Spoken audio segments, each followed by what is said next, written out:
நம்மள்ட்டே எல்லாம் இருக்கு. நம்மள்ட்டயே எல்லாம் இருக்கும்போது நாம வேற இடத்த எதிர்பார்க்க வேண்டிய அவசியம் இல்லை. ஆகவே கொடுக்கறதுக்கு நம்மள்ட்ட நிறைய இருக்கு. கல்ச்சர் ஃபீல்டுல, எக்கனாமிக் ஃபீல்டு, லேட்டஸ்ட் சயின்ஸுங்கிற ஃபீல்டுல வேணா நாம மற்றவாழ்கிட்டேருந்து தெரிஞ்சுக்க வேண்டிய விஷயங்கள் இருக்கு. ஆனா culture, practice, philosophy and procedures, லைஃப்ல பிராக்டிசஸ், பூஜைகள் பண்றது, பெரியவாளை மதிக்கிறது, இது எல்லாமே நம்மள்ட்ட நம்மளுடைய வேதிக் கல்ச்சர்ல இருக்கு. ஆகவே கல்ச்சர்ல நாம செல்ஃப் சஃபிஷியன்ட், ஆனா நாம எஃபிஷியண்டா இருக்கணும்.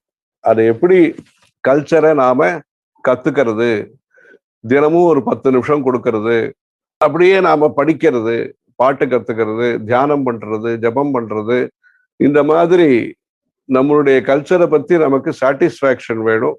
இதை பத்தி ஒரு ப்ரௌடு, கௌரவம் வேணும். சங்கோச்சம் கூடாது. நாம செய்ய வேண்டியதை நாமே செய்யணும். ஆகவே எல்லாத்தையும் பிரதிநிதி மூலமா செய்ய முடியாது. ஆகவே இது எல்லாத்தையும் நம்ம ரெப்ரசன்டேட்டிவ் மூலமா பண்றதுக்கு பதிலா நாமளே ரெப்ரசன்ட் பண்ணணும். கல்ச்சரை நாமளே ரெப்ரசன்ட் பண்ணணும்.